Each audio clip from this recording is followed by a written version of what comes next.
pada tanggal 15 bulan Mei tahun 2018, Kabupaten Karawang, Provinsi Jawa Barat.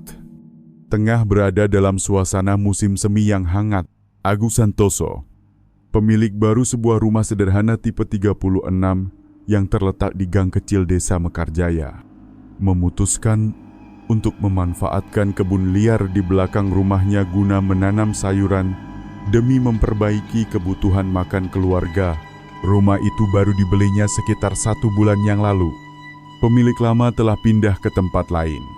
Meninggalkan sebidang kebun yang ditumbuhi rumput tinggi, Agus membawa cangkul keluar ke kebun.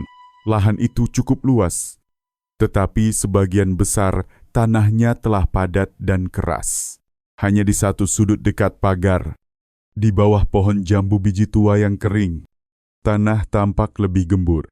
Ia memutuskan memulai dari sana. Beberapa ayunan cangkul pertama berhasil membalik lapisan tanah atas. Namun, ketika ia mengayunkan cangkul untuk ketiga kalinya, terdengar bunyi keras, kering, dan aneh seolah cangkulnya membentur benda yang sangat keras. Bukan batu ataupun pecahan genting. Rasa ingin tahu mendorong Agus berjongkok dan menggali tanah dengan tangannya. Perlahan, muncul sebuah benda berwarna putih kusam dengan bentuk yang tidak lazim. Awalnya Agus mengira itu hanyalah tulang hewan besar.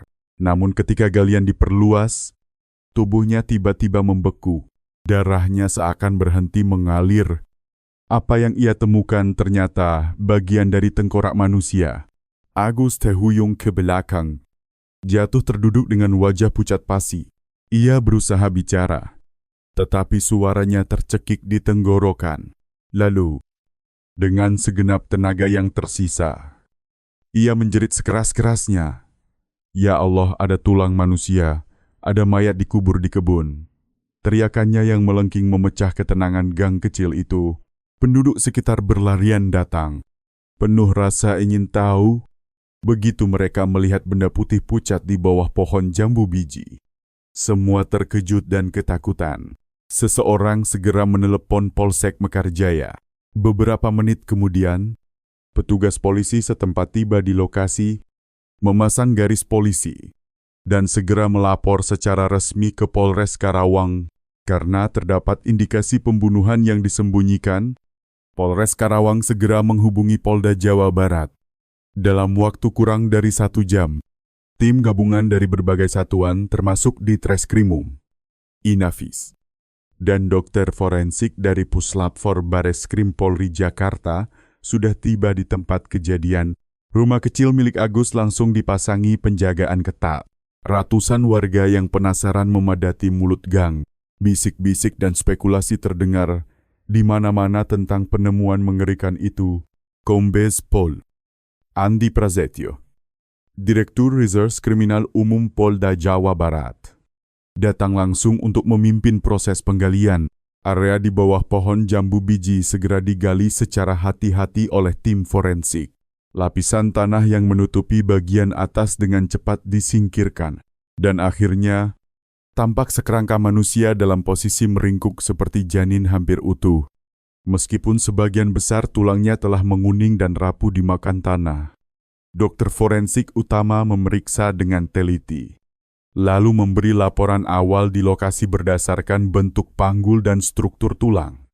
Ini adalah tulang milik pria, dewasa berusia sekitar 30 hingga 40 tahun. Ia melanjutkan pemeriksaan pada bagian tengkorak titik yang pertama kali dihantam oleh cangkul Agus. Seketika wajahnya berubah serius.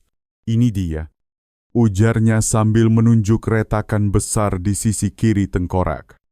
Retakan itu jelas sekali. Tulang tenggelam ke dalam, bukan akibat pelapukan alami. Ini adalah bekas pukulan keras menggunakan benda tumpul berat. Kemungkinan besar cangkul, palu, atau tongkat kayu keras. Katanya tegas, luka ini adalah penyebab langsung kematian. Tidak diragukan lagi, ini kasus pembunuhan. Korban dibunuh, lalu dikubur secara tergesa di kebun untuk menghilangkan jejak. Berdasarkan tingkat pelapukan, Tim forensik memperkirakan kerangka ini telah terkubur selama 2 hingga 3 tahun. Kasus pembunuhan lama terungkap kembali. Siapa korban itu? Siapa pelakunya? Mengapa mayatnya dikubur di kebun rumah serangkaian? Pertanyaan sulit langsung muncul di benak tim penyidik yang dibentuk di lokasi. Prioritas pertama kita adalah mengidentifikasi korban, ujar Kombes Andi Prasetyo dengan nada tegas. Tanpa identitas, kita tidak bisa lanjut menyelidiki. Tapi ini tidak mudah, tubuh sudah terurai total. Tak ada jaringan, tak ada wayah, tak ada barang pribadi. Ia kemudian memberi perintah fokus pada pemilik rumah sebelumnya. Siapapun yang pernah tinggal di sini, kemungkinan besar tahu kebenarannya. Tim penyidik segera bekerja sama dengan Agus Santoso dan kantor Kelurahan Desa Mekarjaya. Dari arsip tanah, diketahui bahwa sebelum dibeli Agus, rumah itu dimiliki oleh Rahmat Hidayat, pria berusia 60 tahun, yang tinggal bersama anaknya Bima Rahmat, 35 tahun dan menantunya, Sari Wulandari 30 tahun. Petugas kemudian mewawancarai para tetangga lama di gang itu. Seorang ibu warung di ujung jalan mengingat jelas, keluarga itu sudah menjual rumah dan pindah ke Surabaya sekitar 3 tahun lalu. 3 tahun angka itu sangat cocok dengan perkiraan waktu kematian dari tim forensik. Ibu masih ingat keluarga itu? Tanya penyidik. Tentu, jawabnya. Rahmat itu sudah lama membesarkan 2 anak laki-laki sendirian.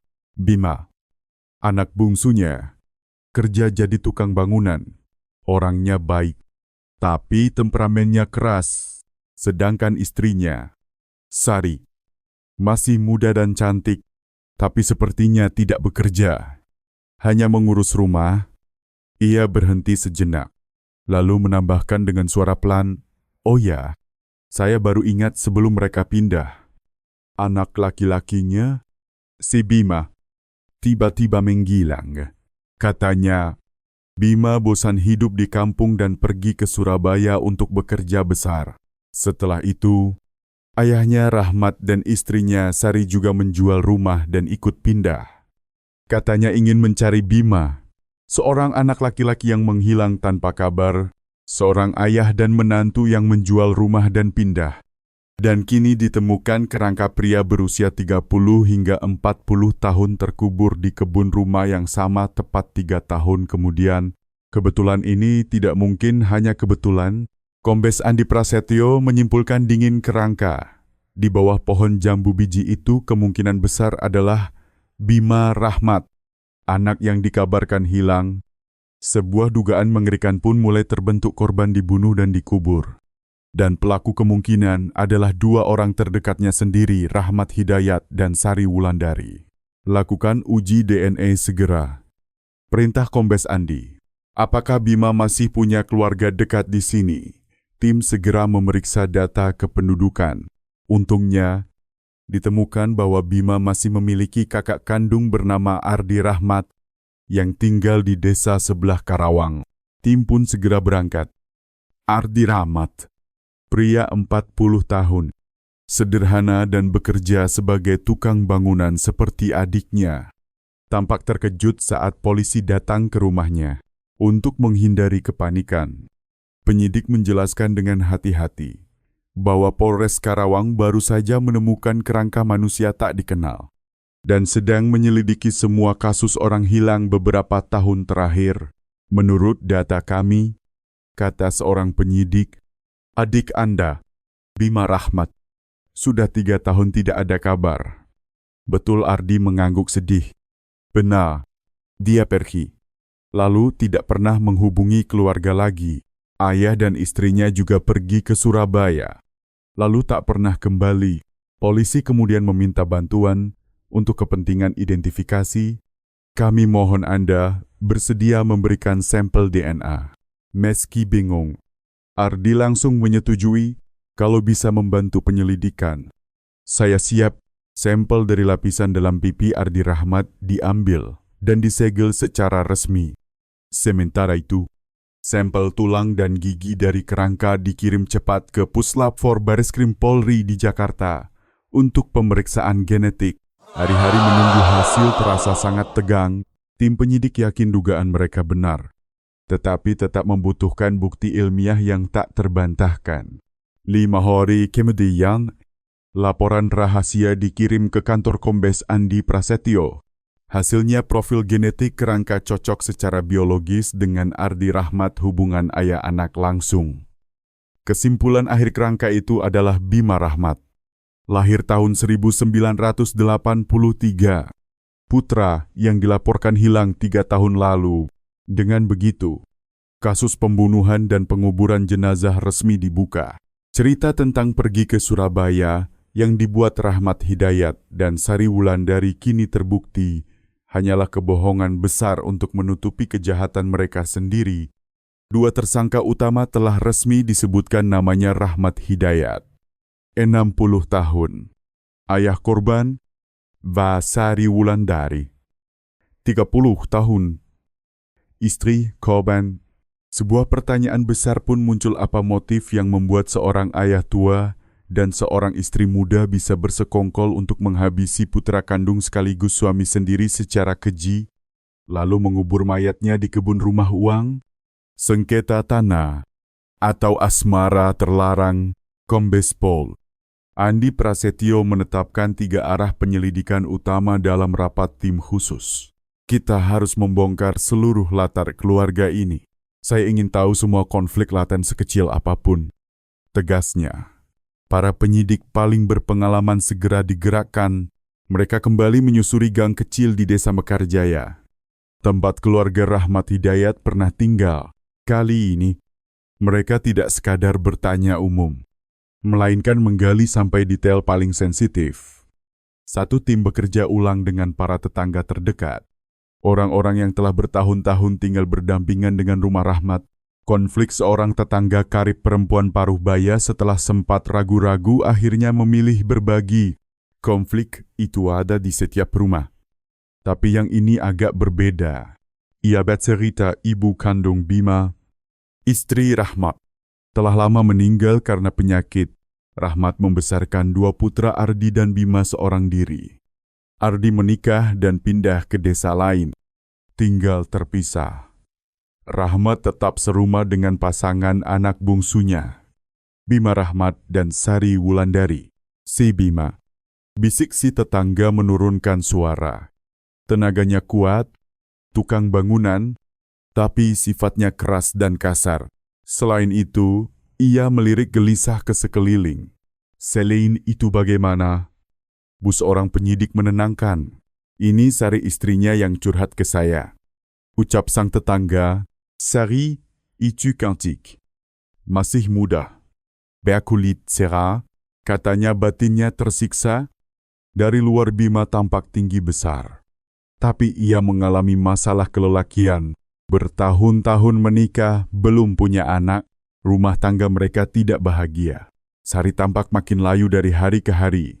Sebuah detail penting terungkap pernikahan tak bahagia. Seorang istri muda nan cantik di puncak usia, namun kebutuhan batinnya tak terpenuhi. Kalau Rahmat sendiri bagaimana, tanya penyidik. Si tetangga menganut. Rahmat sudah 60 tahun, tapi masih bugar. Sejak istrinya wafat, ia tak menikah lagi. Seharian berkebun, memelihara ayam. Tiba-tiba ia teringat sesuatu. Suaranya penuh isyarat. Tapi mohon jangan sebut saya yang bicara. Warga sempat berbisik-bisik. Tak ada yang berani mengucapkan keras. Seringkali, saat Bima pergi kerja proyek berhari-hari, di rumah tinggal Rahmat dan menantunya, kami beberapa kali melihat gestur yang tak pantas. Gestur seperti apa? Terlalu intim, jawabnya. Beberapa kali, saat saya pulang dari pasar, saya lihat Rahmat memijat bahu dan betis menantunya, dan Sari membiarkannya. Pernah juga saya lihat ia menyuapi bubur Sari. Rasanya bukan hubungan wajar antara mertua dan menantu. Aneh, dari situlah kecurigaan terhadap hubungan terlarang mulai menguat. Incest. Keterangan sang tetangga seperti sengatan listrik. Ia tersambung sempurna dengan fakta suami yang bermasalah secara seksual. Tim khusus segera menggelar rapat mendadak. Kombes Pol Andi Prasetyo berdiri di depan papan tulis, menggambar bagan relasi Rahmat ayah. 60 tahun, duda. Masih bugar, tinggal serumah dengan Bima 35 tahun. Bermasalah kelelakian, dan Sari 30 tahun. Muda dan tak bahagia. Kombes Andi mengelilingi nama Rahmat dan Sari. Tak ada lagi keraguan, motif utama adalah asmara. Sebuah hubungan terlarang antara ayah mertua dan menantu. Reka ulang malam kejadian 3 tahun silam mulai terbentuk dalam benak para penyidik skenario mengerikan.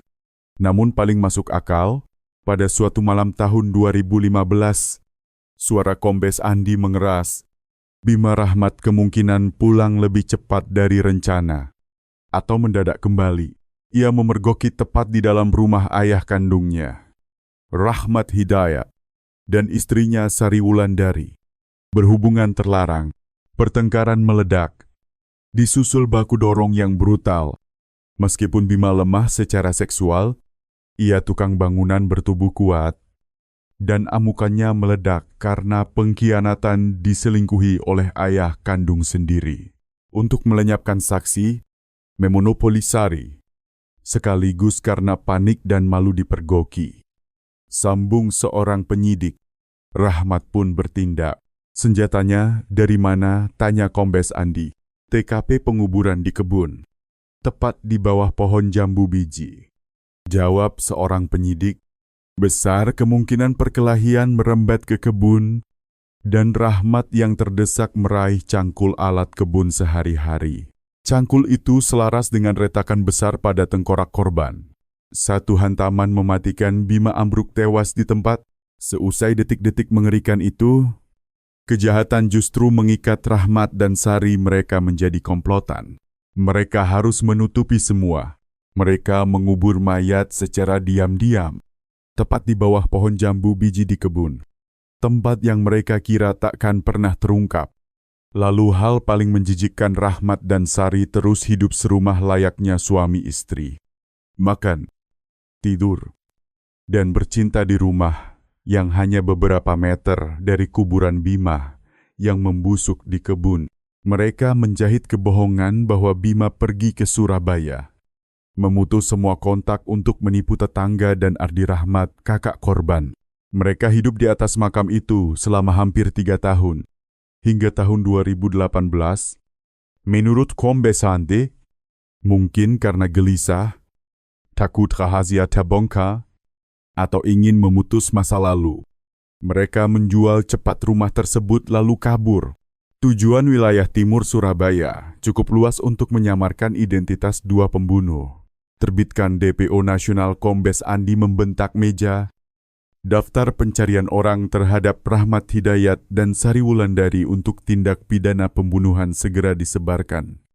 Minta bantuan koordinasi Kesatuan Reserse Kriminal di berbagai polda wilayah timur.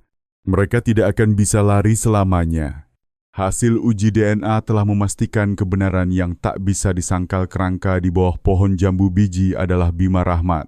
Hipotesis tentang pembunuhan oleh ayah kandung dan istri korban dengan motif hubungan terlarang kini kian kuat. Segera setelah itu, Kombes Pol Andi Prasetyo, sebagai pimpinan penyidikan di Polda Jawa Barat, menandatangani DPO Nasional terhadap Rahmat Hidayat 60 tahun dan Sari Wulandari 30 tahun. Dengan sangkaan pembunuhan, tim khusus pengejaran dibentuk. Rapat perdana berlangsung dalam suasana sangat genting. Kita menghadapi situasi sangat sulit, ujar Kombes Andi dengan nada membaja. Pelaku tidak baru saja berbuat, mereka punya waktu menyiapkan diri. Mereka hidup di atas makam korban hampir 3 tahun. Mereka baru kabur sekitar 1 bulan. Sebelum kasus ini kita temukan, 1 bulan itu modal besar bagi mereka untuk menghilang. Agus Santoso, pemilik rumah baru, menegaskan ia membeli rumah pada awal bulan 2 tahun 2018. Kini pertengahan bulan 3, satu-satunya petunjuk, kata seorang penyidik.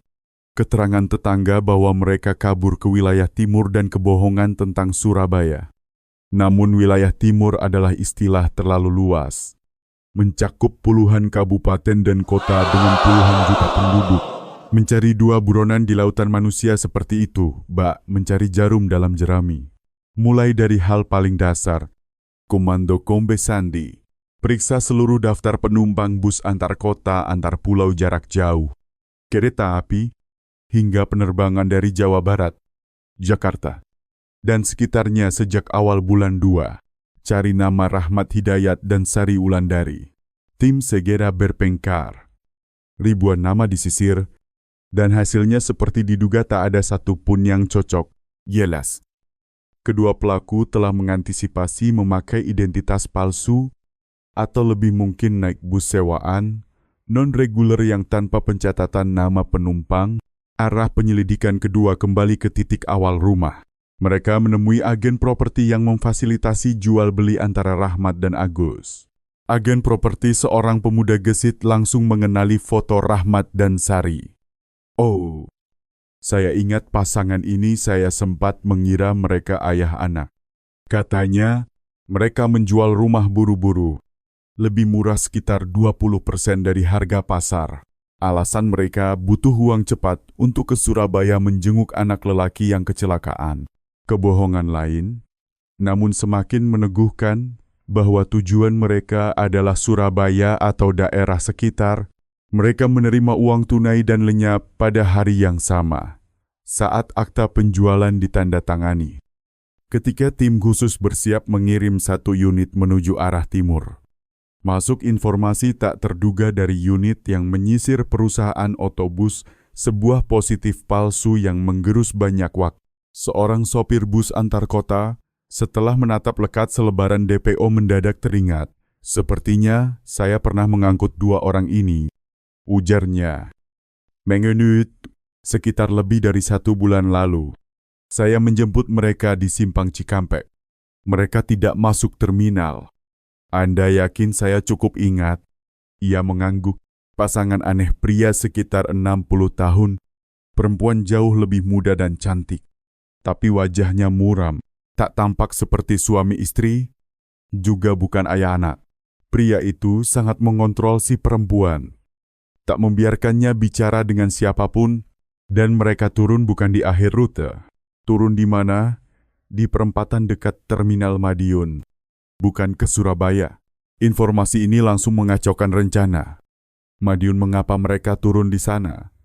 Apakah Madiun hanya titik transit sebelum naik bus lain menuju timur untuk menghilangkan jejak? Atau mereka punya kenalan yang bisa menyembunyikan mereka di kota itu? Meski berlawanan dengan dugaan awal, ini adalah satu-satunya petunjuk konkret yang dimiliki. Kombes Andi meski sangsai memutuskan harus diverifikasi. Jangan lepaskan satu kemungkinan pun, tegasnya. Kirim satu tim ke Madiun. Koordinasi dengan Polres setempat untuk menyisir seluruh penginapan, hotel, dan rumah kos di kota Madiun dan wilayah sekitar. Mungkin mereka bersembunyi di sana.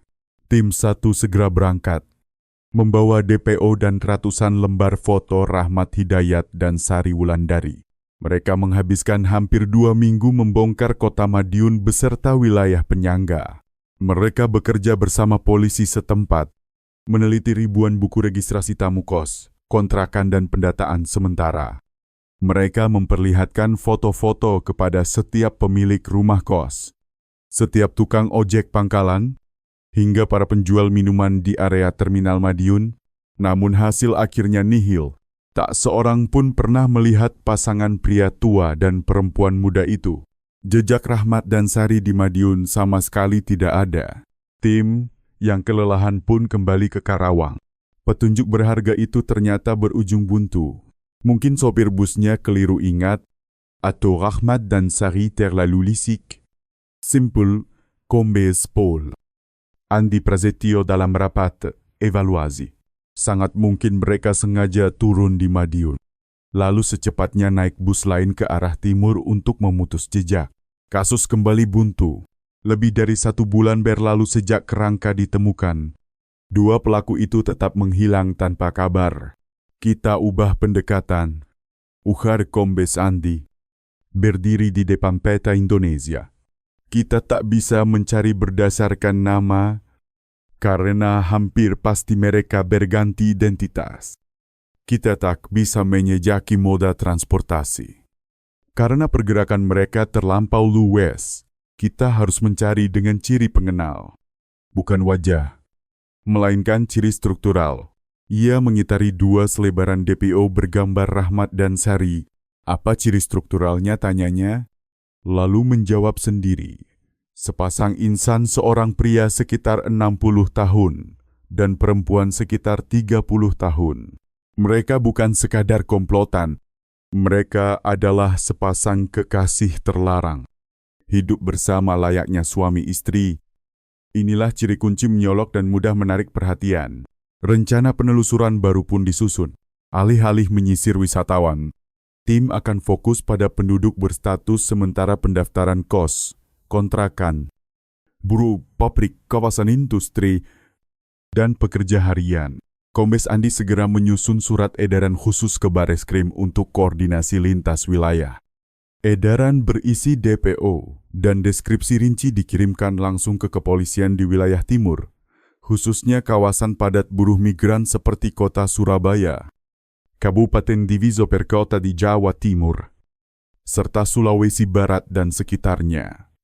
Isi perintah jelas sisir semua rumah kos buruh, pabrik, perkebunan, nursery, cari sepasang orang dengan ciri pria sekitar 60 tahun. Hidup bersama sebagai suami istri dengan perempuan sekitar 30 tahun.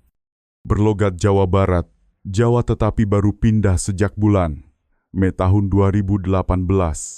Itu ibarat menembak sasaran di kegelapan. Namun satu-satunya anak panah yang tim miliki. Laporan-laporan mulai berdatangan dari wilayah timur. Kabupaten di Jawa Timur melaporkan telah menyisir lebih dari 1.000 rumah kos. Belungada ke Kokoke, kota-kota industri memeriksa pabrik kayu dan garmen. Belungada informasi, kota Surabaya. Karena luasnya wilayah masih berlanjut. Berbulan-bulan berlalu, perkara seakan mendingin. Bayangan kerangka di bawah pohon jambu biji tetap menghantui. Tetapi harapan menangkap dua pembunuh itu semakin menipis. Para penyidik di Karawang kian gelisah. Hingga suatu hari di akhir bulan 7, hampir 5 bulan sejak perburuan dimulai, sebuah kabar dari Kepolisian Provinsi Sulawesi Barat tiba. Laporan kepada Polres Karawang menyebut dalam penyisiran wilayah, Polres Polewali Mandar menemukan di sebuah pabrik pengolahan jambu mete di sebuah desa terpencil terdapat sepasang buruh yang baru bekerja sekitar 4 bulan. Mereka mendaftar kos dengan nama palsu Tono Hadi dan Lina. Tetapi ciri-ciri fisik dan pola hidup sangat cocok. Uraian menambahkan pria bernama Tono mengaku 58 tahun, tetapi tampak lebih tua. Perempuan bernama Lina mengaku 32 tahun. Keduanya tinggal bersama sebagai suami istri di barak atap seng milik pabrik. Aksen bicara mereka Jawa. Yang paling penting, pemilik pabrik mengonfirmasi pria tua itu sangat kuat dan rajin. Sedangkan perempuan itu sangat pendiam dan selalu berada di bawah kontrol si pria tepat seperti deskripsi dalam edaran. Mereka itu. Kombes Andi membentak meja. Siapkan tim berangkat ke Sulawesi Barat sekarang. Kabar darurat dari Polewali Mandar bagaikan arus listrik yang membangunkan tim Polda Jawa Barat. Setelah berbulan-bulan menyisir tanpa hasil, Tono Hadi dan Lina, pasangan beda usia, berlogat Jawa. Hidup layaknya suami istri. Baru bekerja 4 bulan, seluruh detail selaras dengan ciri struktural yang digariskan Kombes Andi. Itu mereka. Tegasnya. Kita tak boleh kehilangan 1 detik pun. Mereka sudah melarikan diri hampir 3 tahun sejak pembunuhan. Dan hampir 5 bulan sejak resmi kabur menjual rumah. Sedikit saja terlambat, mereka bisa mengendus bahaya dan lenyap lagi.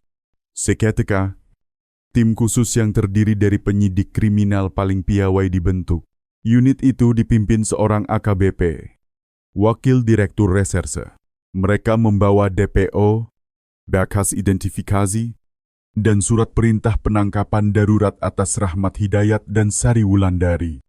Mereka naik penerbangan paling pagi dari Jakarta menuju Sulawesi, lalu bergerak dengan kendaraan taktis menuju Polewali Mandar.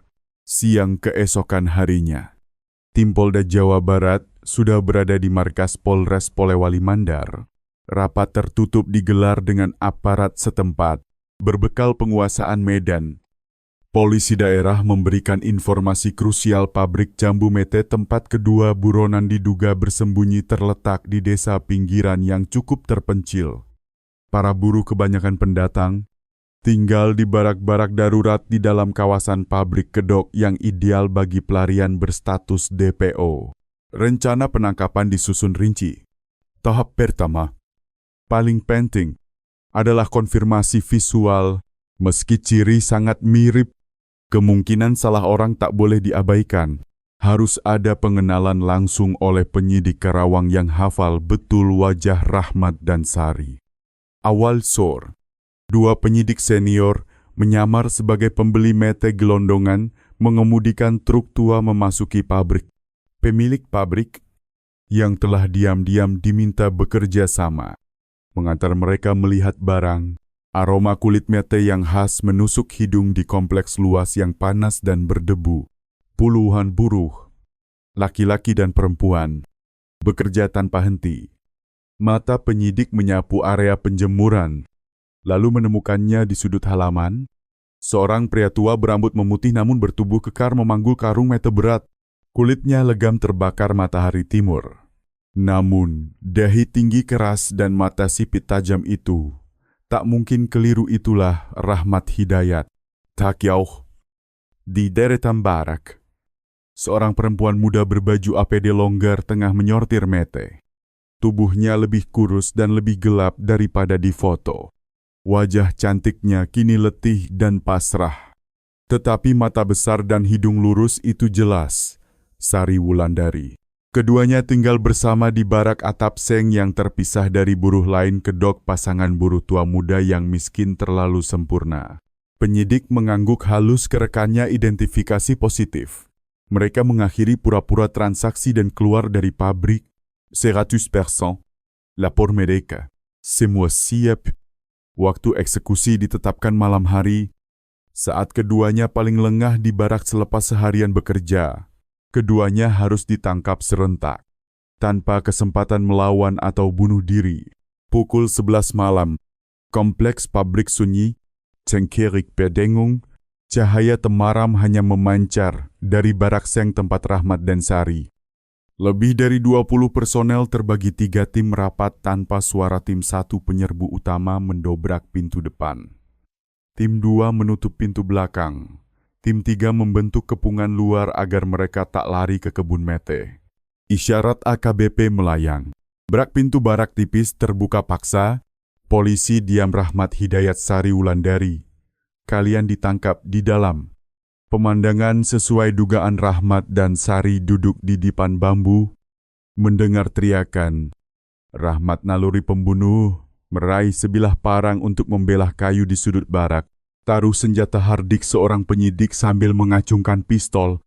Rahmat meraung seperti hewan terkepung dan menerjang ke arah pintu terlambat. 2 anggota sudah menerjang. Membantingnya dengan teknik cekatan. Parang mental, borgol baja mengatup di pergelangan tangannya. Sementara itu, Sari Wulandari tak berkutik.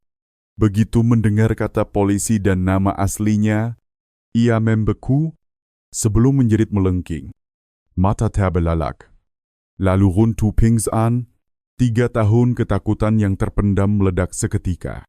Polwan segera menangani dan mengamankannya. Kalian siapa? Kalian salah tangkap saya Tono Hadi. Bukan Rahmat Hidayat meski diborgol. Pria tua itu masih membantah keras. Kau akan punya waktu menjelaskan nama itu. Jawab AKBP dingin. Bawa keduanya ke Polres Polewali Mandar. Operasi usai tepat tengah malam, bersih dan aman. 2 pembunuh yang hampir 3 tahun bersembunyi di balik identitas palsu akhirnya terjaring di Polres Polewali Mandar. Setelah Sari siuman usai diperiksa dokter, ia dibawa ke ruang pemeriksaan terpisah. Ia hanya menangis dan gemetar, tak sanggup berucap sepatah kata.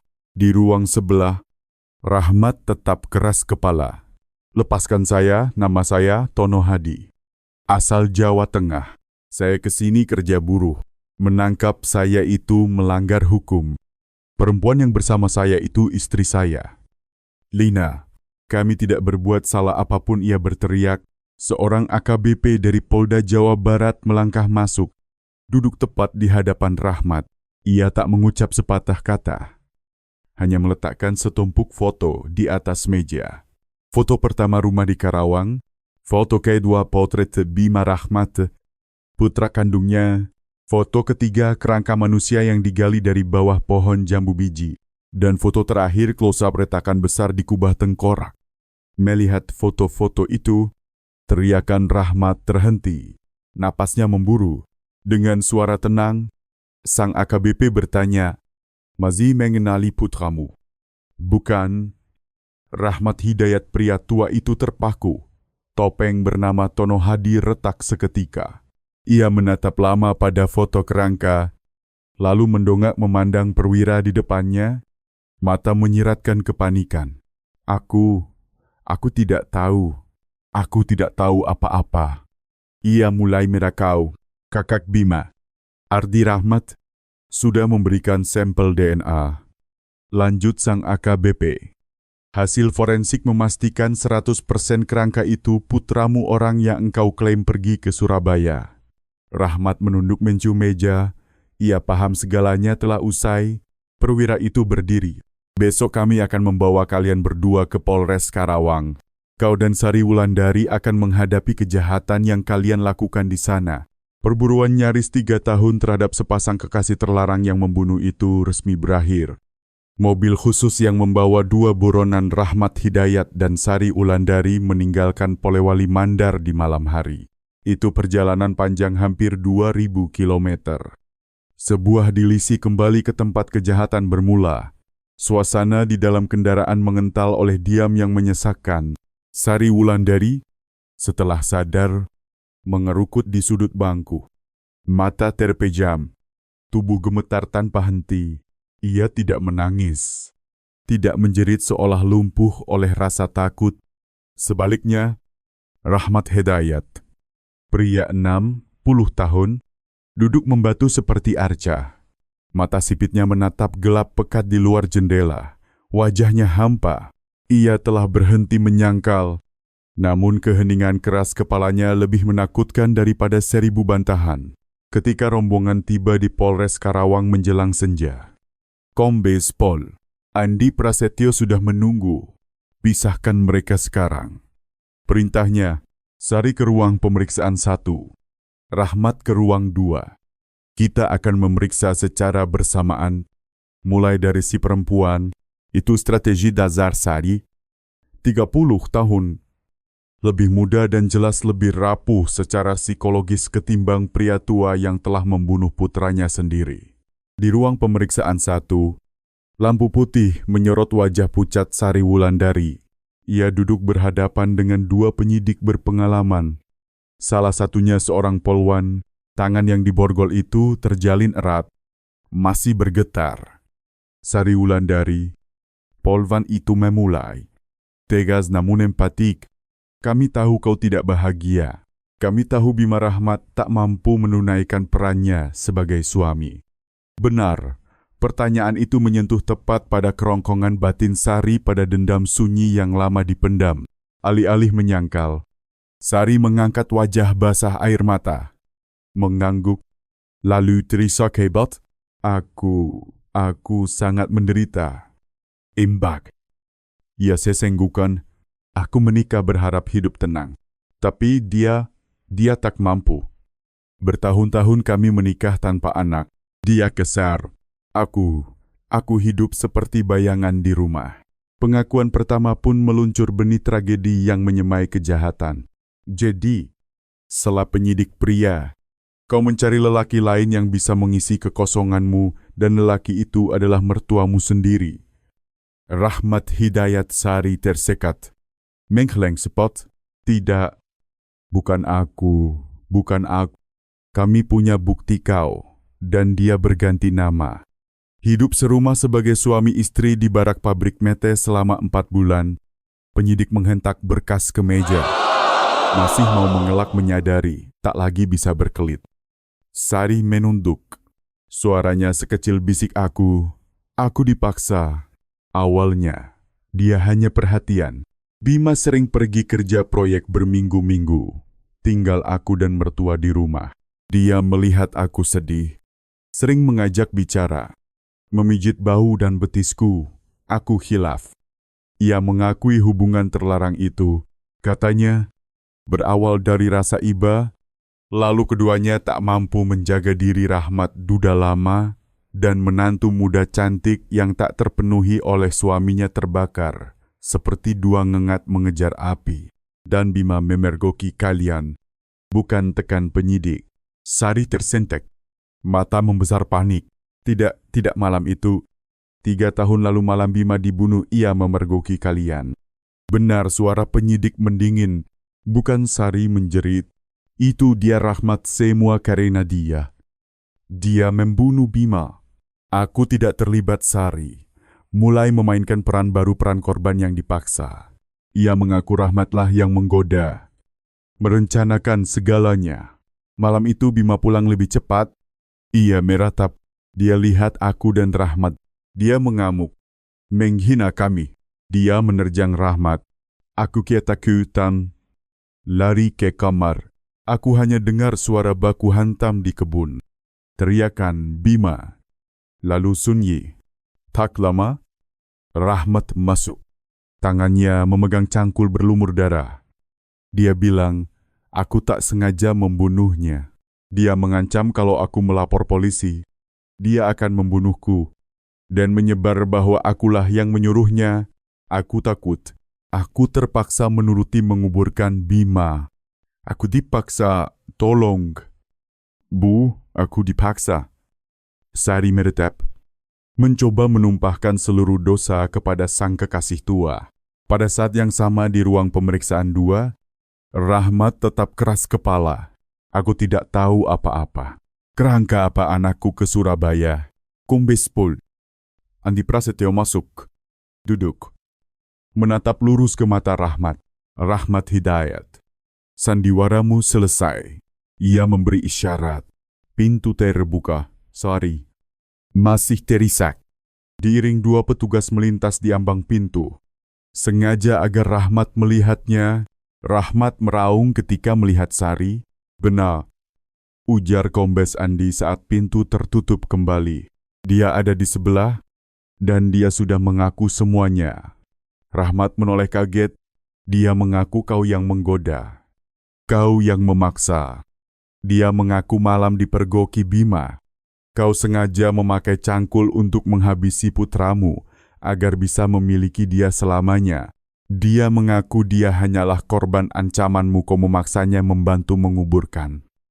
Lalu kedua, semua dosa dia lempar ke pundakmu. Tubuh Rahmat bergetar, bukan oleh takut, melainkan amarah. Wajahnya memerah lalu memucat. Ia telah membunuh anaknya. Bersembunyi seperti anjing selama 3 tahun, demi perempuan itu, dan kini perempuan itu membalik menimpakan semua kesalahan padanya. Perempuan yalang, ia menggeram, raungan hewan terluka. Dia berani bilang aku memaksa. Kemarahan itu merobohkan dinding bungkam. Tidak, bukan begitu, bentaknya sambil menghantam meja. Aku mengaku. Aku ceritakan semua. Dia juga bersalah. Rahmat mulai bernyanyi.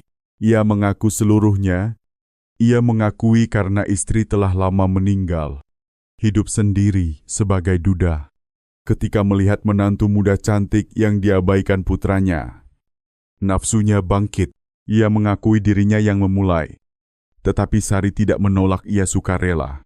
Kami hidup seperti suami istri di belakang. Bima, desisnya parau.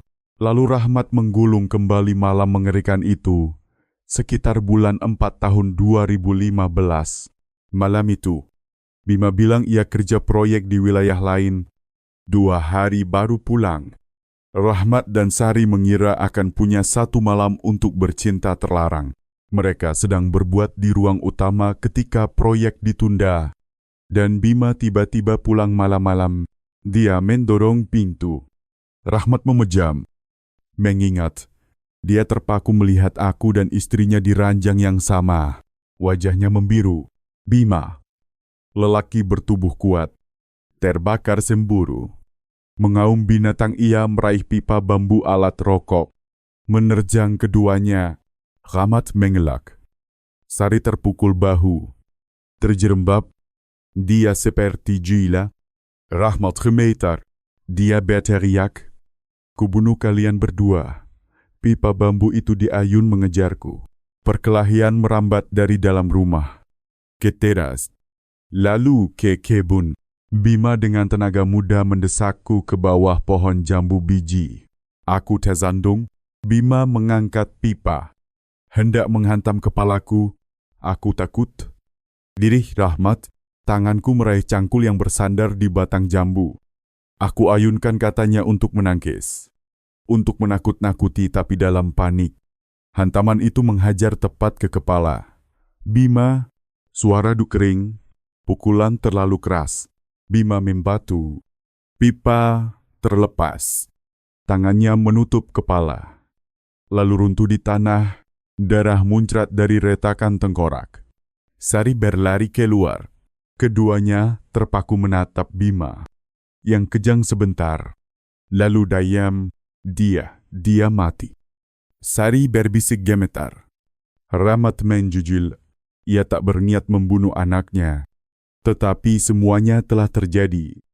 Kubunuh dia, kata Rahmat. Kalau tidak, kita berdua masuk penjara. Malam itu juga, dua pendosa itu memakai cangkul yang sama untuk menggali lubang dangkal tepat di bawah pohon jambu biji.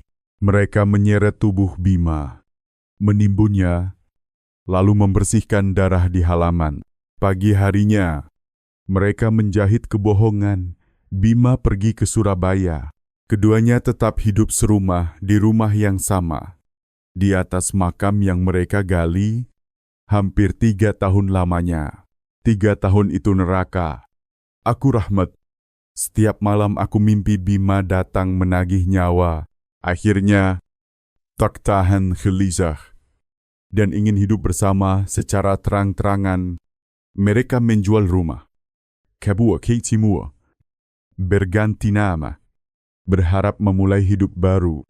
Pengakuan Rahmat Hidayat selaras sempurna dengan keterangan Sari Wulandari setelah menyingkirkan bagian-bagian di mana ia melemparkan kesalahan dan yang terpenting, cocok mutlak dengan hasil olah TKP. Retakan pada tengkorak, serta kesaksian para tetangga, perkara pembunuhan yang jenazahnya dikubur secara mengerikan 3 tahun lamanya itu resmi terkuak. Pengakuan Rahmat dipicu oleh pengkhianatan sang kekasih. Sari menjadi keping terakhir yang menutup gambaran ngeri perkara ini. Seluruh simpul dari penyebab kematian, motif kejahatan, hingga cara menghilangkan jejak telah terang benderang. Tak dapat disangkal.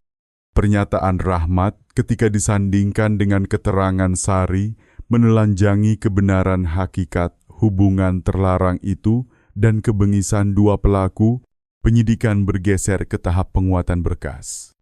Memastikan setiap bukti absolut dan tak tergoyahkan di pengadilan. Salah satu prosedur hukum krusial adalah rekonstruksi perkara di TKP. Pagi awal bulan 8 tahun 2018, hampir 5 bulan setelah kerangka ditemukan, rumah kecil milik Agus Santoso di Desa Mekarjaya, Kabupaten Karawang kembali ditutup total. Kali ini, atmosfer lebih tegang daripada hari penggalian. Ratusan warga yang penasaran mengurung 2 mulut gang sejak pagi buta. Kabar tentang ayah mertua membunuh putra dan inses dengan menantu telah mengguncang daerah. Orang-orang datang bukan sekadar ingin tahu, tapi juga marah. Mereka ingin menyaksikan rupa 2 pendosa itu. 2 unit kendaraan tahanan meluncur masuk. Rahmat Hidayat dan Sari Wulandari dalam pakaian tahanan bergaris digiring turun satu persatu oleh petugas pengawal. Rahmat, setelah berbulan-bulan ditahan, tampak lebih renta dan merana. Pria 60 tahun itu terhuyung hingga mesti dipapah. Sementara Sari, kurus kering, wajah cantik yang dulu memudar menjadi kelabu tanpa jiwa. Ia menunduk dalam, tak berani mengangkat pandang di hadapan ratusan mata yang menembus dirinya. Biang keji sebuah makian melesat dari kerumunan. Inses ayah membunuh anak pantaskan dihukum paling berat menantu tidur dengan mertua. Membantu membunuh suami. Lebih hina dari binatang sorak makian membubung, memaksa polisi membentuk barikade untuk menjaga ketertiban di bawah pengawasan ketat Kejaksaan Negeri. Rekonstruksi dimulai. Kombes Pol Andi Prasetyo memimpin langsung. Rahmat dibawa masuk ke rumah. Dengan suara bergetar, ia memeragakan kembali malam naas 3 tahun silam. Hari itu, aku dan dia, Rahmat melirik Sari yang gemetar di sudut halaman di ruang utama. Ia menunjuk ranjang tua tempat Bima Rahmat memergoki mereka. Bima mendorong pintu. Ia melihat Rahmat tak sanggup menuntaskan kalimat dengan seorang penyidik berperan sebagai Bima. Rahmat memeragakan baku hantam putra yang mencabut pipa bambu. Meraung, "Kubunuh kalian berdua." Adegan kejar-mengejar dari ruang dalam, serambi, hingga kebun kembali diperagakan sampai di bawah pohon jambu biji. Rahmat bergetar. "Diamin sagu ke sini." Tunjuknya ke tanah. Dia mengangkat pipa, hendak menghantam kepalaku. "Saat itu apa yang kau lakukan?" tanya penyidik. Kamera merekam tajam. "Aku takut." Rahmat bergumam. "Aku terjengkang." Tanganku meraih cangkul yang bersandar di batang jambu. Ia mengangkat cangkul properti dan mengayun.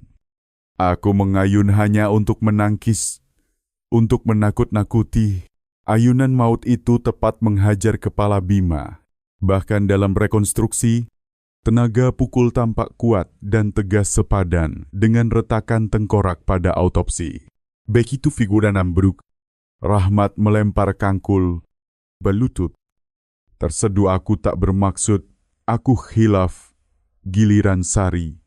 Dari tadi ia berdiri seperti bayang-bayang. Diminta memeragakan bagiannya. Sari berbisik, "Aku melihat Bima roboh. Darahnya banyak." Rahmat bilang dia sudah mati, harus dikubur. Kalau tidak kami berdua di penjara, atas arahan penyidik. Sari dan Rahmat memeragakan momen paling mengerikan menyeret tubuh yang masih hangat ke pangkal pohon jambu. Menggali lubang dangkal dengan cangkul yang sama, membaringkan korban. Menimbun tanah. Menghapus jejak darah di halaman. Seluruh rangkaian rekonstruksi, detail demi detail, selaras sempurna dengan BAP keduanya, dan yang terpenting, cocok mutlak dengan olah TKP serta autopsi. Kesimpulan forensik final menegaskan Bima Rahmat tewas akibat cedera otak berat karena hantaman benda tumpul bertepi sepadan dengan bilah cangkul. Hingga titik ini, perkara tersangga oleh bukti baja, tak bisa dibantah. Rekonstruksi usai. 2 pelaku digiring ke mobil. Menembus kerumunan mendidih. Kutukan membuntuti hingga pintu kendaraan terhempas tertutup. Segera setelahnya, di Treskrimum Polda Jawa Barat merampungkan berkas perkara, seluruh dokumen, barang bukti, dan kesimpulan dilimpahkan ke Kejaksaan Negeri Karawang untuk penuntutan. Usai mempelajari berkas, Kejari Karawang menerbitkan surat dakwaan. Rahmat Hidayat didakwa pembunuhan dengan keadaan yang memberatkan perbuatan sangat keji. Kendati ia mengaku membela diri, tindakannya membunuh putra kandung, menggubur jenazah, lalu hidup inses dengan menantu sambil menipu orang-orang selama 3 tahun, menunjukkan motif rendah yang tak dapat ditolerir. Sari Wulandari didakwa menyembunyikan kejahatan meski tak memukul langsung. Ia tidak melapor, justru membantu Rahmat mengubur korban dan kabur bersama menghalangi proses peradilan secara serius. Dakwaan disampaikan kepada kedua terdakwa. Pengadilan Negeri Karawang, usai menerima perkara, menetapkan hari sidang terbuka untuk umum Opini publik menahan napas menanti ruang sidang tempat keadilan akan memutus salah satu tragedi inses paling kejam. Sebuah vonis keras menanti dua orang yang menginjak-injak moral dan hukum. Setelah berbulan-bulan penyidikan dan penguatan berkas, PN Karawang menetapkan jadwal sidang perkara pembunuhan dan penguburan jenazah di Kabupaten Karawang. Karena kekejian dan bertentangan dengan nilai-nilai kemanusiaan, sidang menyedot perhatian luar biasa. Pagi-pagi sekali, aula sidang penuh sesak, ratusan warga, keluarga korban, dan pewarta hadir. Semua ingin menyaksikan langsung dua pelaku tragedi ayah membunuh anak di depan majelis. Rahmat Hidayat dan Sari Wulandari menunduk, tak berani menatap. Rahmat, di usia 60, tampak tua dan lusuh mantan tulang punggung keluarga kini gemetar dalam seragam tahanan. Wajahnya terpahat takut dan putus asa. Di sampingnya, Sari Terisak berusaha memainkan peran korban, namun tubuh kurus dan wajah cekung kelabu mengkhianati kisahnya. Sidang dibuka. Jaksa penuntut umum berdiri, membacakan dakwaan jelas dan lantang menelanjangi seluruh kengerian fakta. Ruang sidang membisu. Lalu riuh berbisik ketika detil hubungan terlarang antara mertua dan menantu diurai. Saat fakta kelemahan suami dan adegan tertangkap basah mencapai puncak, desahan muak terdengar. Ketua majelis memukul palu, menegakkan ketertiban. Jaksa melanjutkan, Rahmat menghabisi putranya dengan cangkul. Sari bersekutu menutup-nutupi mengubur korban di kebun, lalu hidup di atas makam itu 3 tahun. Pada sesi pemeriksaan terdakwa, Rahmat mengakui perbuatannya namun berdalih khilaf saat membela diri. Terdakwa tidak berniat. Malam itu Bima kalap. Dia membawa pipa bambu. Saya hanya menangkis dengan cangkul, tak sengaja mengenai kepalanya. Mohon keringanan. Jaksa seketika membantah jika khilaf. Mengapa tidak menyerahkan diri? Mengapa tidak memanggil pertolongan? Malah menyeret jasad putra kandung dan menguburnya seperti bangkai jaksa. Mengangkat foto retakan tengkorak. Satu khilaf tak mungkin menimbulkan retakan tengkorak sedalam ini. Ini pukulan yang disengaja, lahir dari kebencian dan niat menutup aib inses. Jika membela diri, mengapa bisa tenang hidup di atas kuburan anaknya selama 3 tahun, makan dengan lahap, tidur dengan nyenyak, dan terus berhubungan terlarang dengan menantu di rumah itu?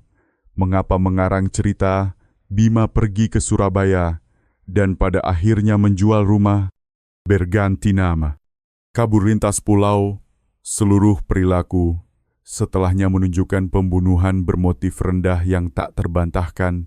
Rahmat terdiam, menunduk, kehabisan dalih. Sidang beralih ke pemeriksaan Sari. Ia kembali memainkan lakon, saya korban. Bima tidak mampu, hidup saya terhina. Rahmat memaksa saya. Ia berusaha berubah dari pezina menjadi korban pemaksaan. Malam itu pun saya dipukul Bima. Saya lari ke kamar. Semua di kebun perbuatan Rahmat. Ia mengancam akan membunuh saya bila tidak membantu mengubur. 3 tahun saya hidup tak ubahnya mati. Di bawah kendalinya. Saya juga korban. Mohon ampun. Jaksa mencabik pembelaan itu jika benar dikendalikan. Mengapa nyaris 3 tahun tak sekalipun engkau melarikan diri atau melapor Ardi Rahmat? Kagak korban tinggal di desa sebelah, mengapa kau tak berani berbisik pun?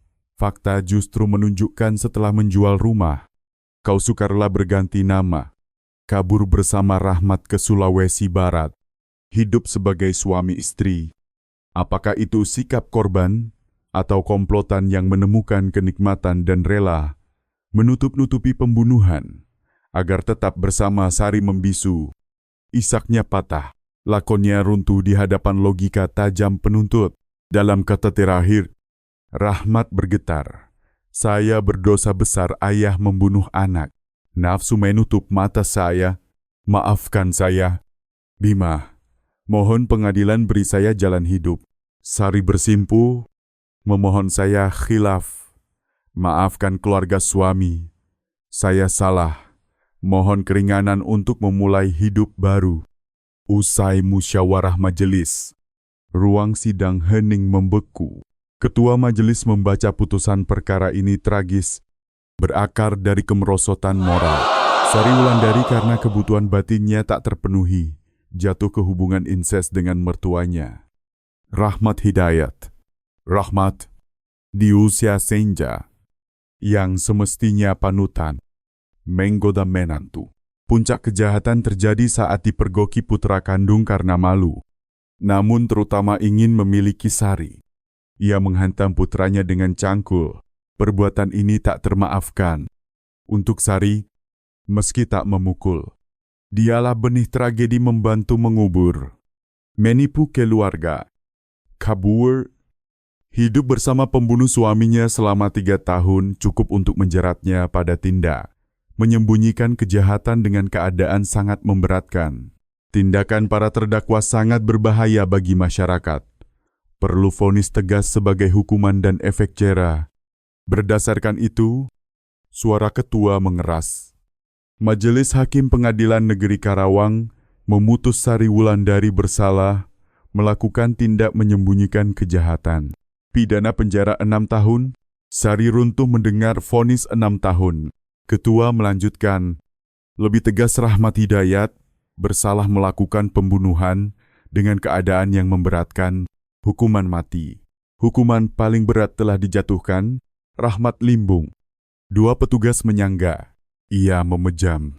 Menerima akhir tragis bagi dosa maha dahsyatnya. Ruang sidang bergeletar oleh tepuk tangan warga. Berbauri Zakardi Rahmat, lelaki yang kehilangan adik, ayah, dan ipar dalam satu tragedi. Dari perkara ini, tampak sebuah kebenaran yang mengerikan ketika fondasi moral paling dasar ayah anak, suami istri diinjak oleh nafsu rendah. Bencana tak terelakkan, hubungan terlarang Rahmat dan Sari bukan sekadar dosa, melainkan benih kematian. Makam Bima yang 3 tahun bersemayam di kebun belakang menjadi simbol paling mengerikan dari rahasia busuk yang mereka kira abadi tersembunyi. Namun jejaring keadilan jarang tapi rapat sulit dielak. Keadilan, meski terlambat, tetap akan ditegakkan kadang bermula dari ayunan kangkul tanpa sengaja milik seorang lelaki yang sekadar ingin menanam sayur.